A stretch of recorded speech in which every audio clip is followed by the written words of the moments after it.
All right, let's take a step back and really break this down because I need you to understand something before we dive into the details.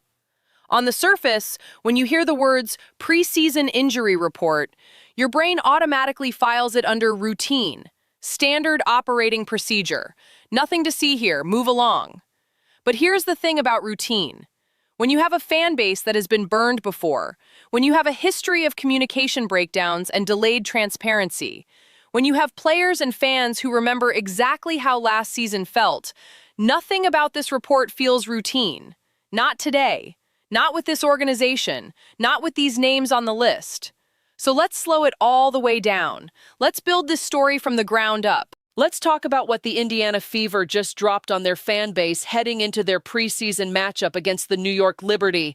And let's talk about why a simple exhibition game status report has people fired up, asking questions, and dragging up memories they clearly have not let go of. Here we go. The Indiana Fever officially released their injury and availability report ahead of tomorrow's preseason game against New York. Now, I want you to remember what kind of game this is. This is an exhibition matchup, a preseason tune-up, the kind of game designed to shake off rust, test rotations, and ease players back into the rhythm of professional basketball. No standings implications, no playoff seeding on the line, just basketball. And yet the status report they dropped has the fan base buzzing, and not in a celebratory way. Let's start at the top of the list, because there is one situation in particular that has been developing quietly behind the scenes and now feels impossible to ignore. Dantas. She has not been cleared, and the reason has nothing to do with her body. The reports coming out are centered around a visa issue, international clearance, paperwork and bureaucracy standing between a professional athlete and her ability to simply be present at training camp. Now look, visa complications are not unheard of in professional sports. International players navigate these processes every single season. Sometimes it moves smoothly, sometimes it hits walls, sometimes timelines slip, and there is very little anyone can do about it in the immediate term. But here is the reality. She has not been at training camp, not limited, not restricted to certain drills, not practicing in a non-contact capacity while the paperwork resolves. Absent. And for a Fever roster that is already managing multiple moving parts heading into this preseason, that absence carries weight, especially when you look at the rest of this report and realize that the depth at key positions is about to face some serious stress. Now let's move to the name that genuinely surprised people. Aaliyah Boston is listed as out with a lower leg injury. Take a second with that, because this one caught a lot of people off guard, and understandably so. We have seen Aaliyah Boston out on the practice floor. We have seen footage of her working, moving, shooting the basketball. There was no obvious visual indicator, nothing you could point to from the outside, that suggested she would not be available heading into this exhibition game. So when her name appeared on that report, the reaction was immediate and it was pointed. Now, here is the most reasonable interpretation of what is happening with Boston. In preseason, teams are extraordinarily cautious with their core players. If there is any hint of discomfort, any trace of tightness, any signal from the body that something is not quite right, the decision-making process is conservative by design. You protect your investment. You do not risk a lower leg issue in an April exhibition game when the regular season is the prize. That logic is sound. That logic is defensible. Anyone who has spent time around professional sports understands that Game 1 of the preseason means almost nothing compared to Game 1 of the regular season. But here is where the communication piece becomes the real issue, and we are going to come back to this theme more than once because it is the thread that runs through this entire story. If Boston was practicing, if she was visible, if there was nothing publicly communicated ahead of this report, then fans are left doing the math themselves. And when fans do the math themselves, they do not always land on the charitable interpretation. They land on the interpretation shaped by their experience. And their experience with this organization's injury communication last season was, to put it generously, not great. So we file that away and keep building the list. Lexi Hull is listed as out with a hamstring injury. Now this one I want to spend some real time on because if you followed the Indiana Fever last season, this is not the first time you have seen Lexi Hull and hamstring in the same sentence. Soft tissue injuries have a reputation for a reason. Hamstrings specifically are notoriously unpredictable. They respond well to treatment, they seem to settle down, and then they flare back up at exactly the wrong moment. It is one of the most frustrating injury categories in professional sport, and it follows athletes across seasons if it is not completely resolved.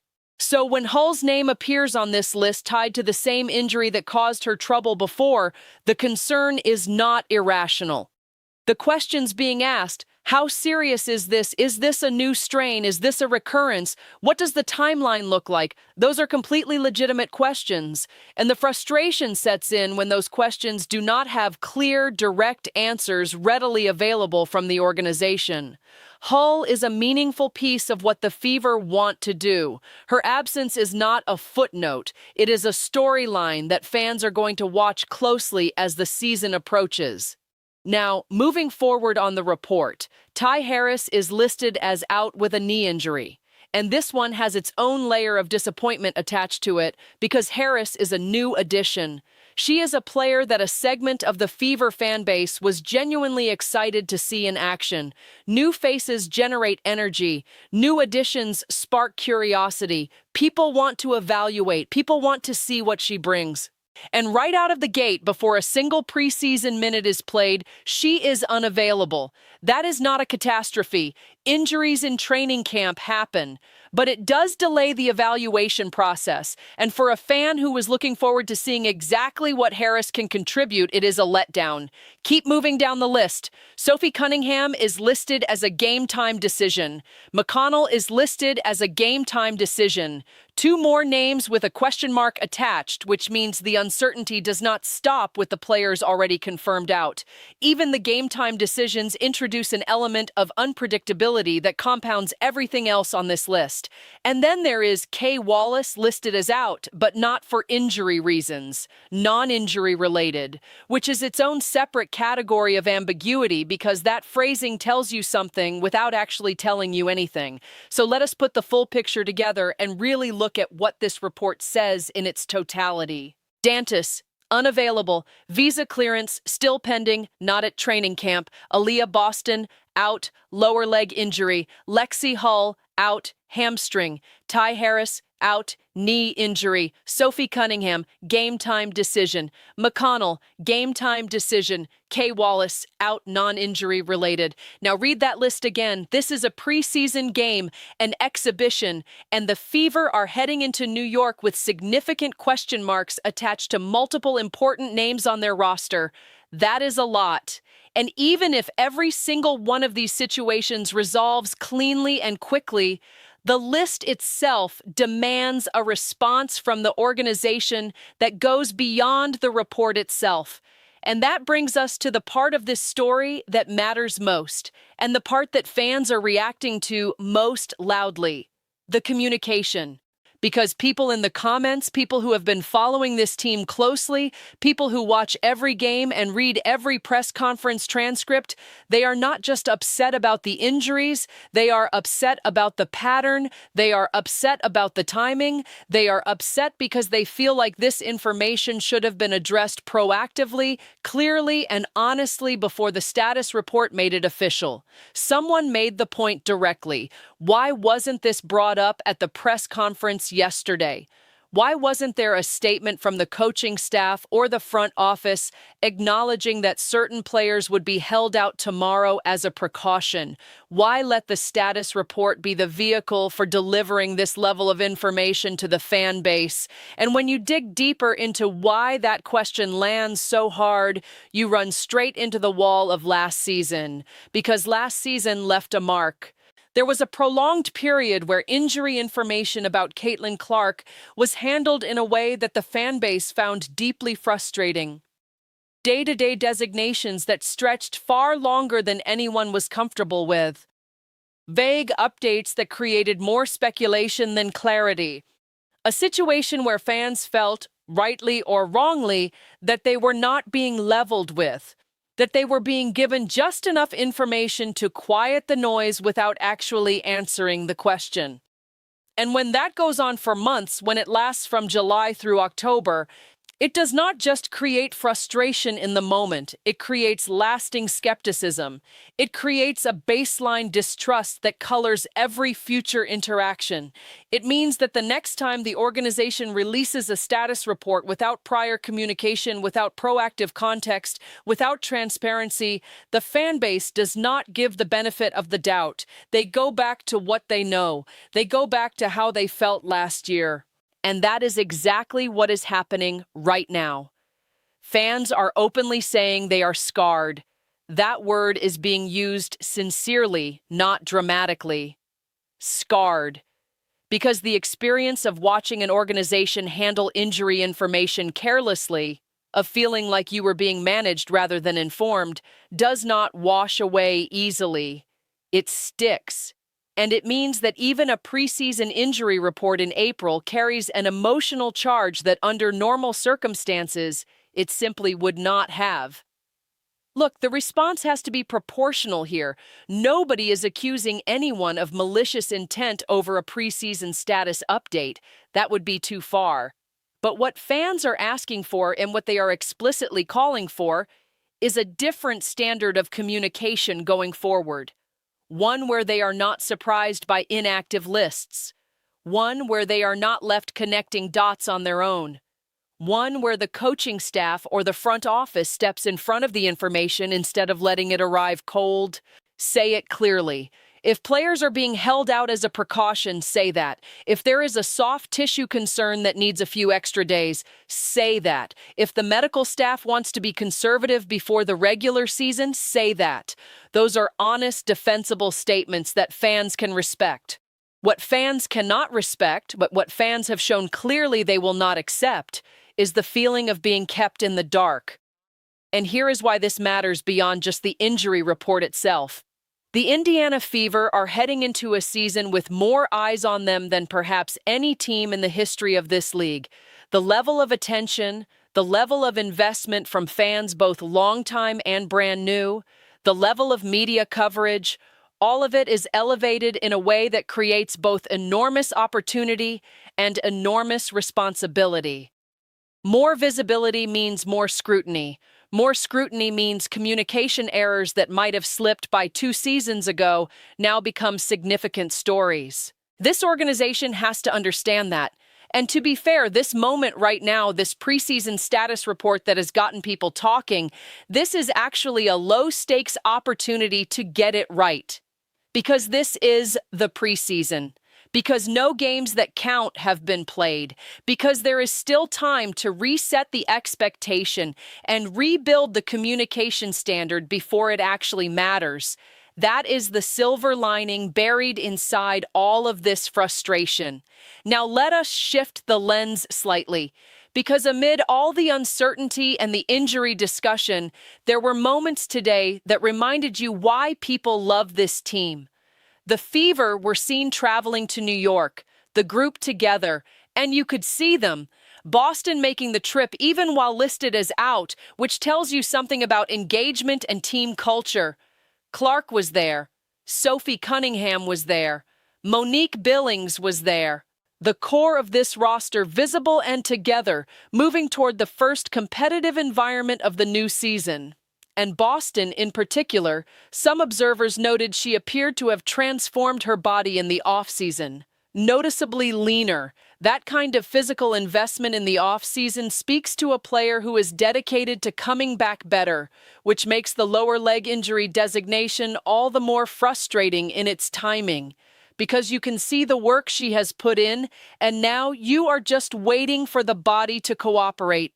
Clark's presence carries its own energy wherever this team goes, and there is a separate conversation happening about the timing of her signature shoe announcement, which many people expected to hear more about by now. Nothing has been confirmed yet in terms of a public launch timeline, which in its own way adds to the anticipation surrounding everything Fever-related this offseason. That story will develop. It is just not today.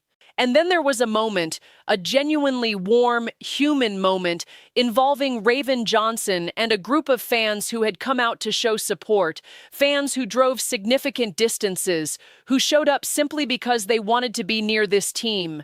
And Johnson took time for them, interacted with them, made them feel seen, signed autographs. That kind of accessibility, that kind of genuine connection between player and fan base is not nothing. In an era where the relationship between professional athletes and supporters can feel transactional and distant, a moment like that matters. It was a reminder that beneath all the injury report noise, beneath the communication frustrations, there is a group of real people here who care about their fans and who understand what this moment in Fever history represents. But caring about fans also means being straight with them. And being straight with them means doing better than what we saw with this status report. So as we head into this preseason game against the New York Liberty, here is where things stand very plainly. The Fever will be without Aaliyah Boston, Lexi Hull, Ty Harris, and Dantas for this matchup. Sophie Cunningham and McConnell are decisions that will come down to game time.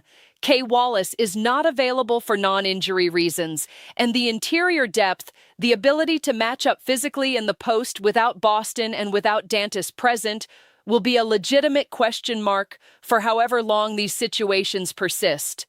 Monique Billings figures to carry more of that load. Other players will be asked to fill expanded roles. Lineups may look different from what people expected heading into this preseason period, and again, this is exhibition basketball. Outcomes here are almost irrelevant in the traditional sense. What matters in preseason is development, cohesion, rhythm, and health management. In that context, holding players out when there is any doubt makes complete sense as a philosophy. But the philosophy needs to be communicated. That is the ask. That is the straightforward, reasonable ask from a fan base that has proven its loyalty and its investment in this organization over and over again, including through difficult stretches where they had every reason to walk away.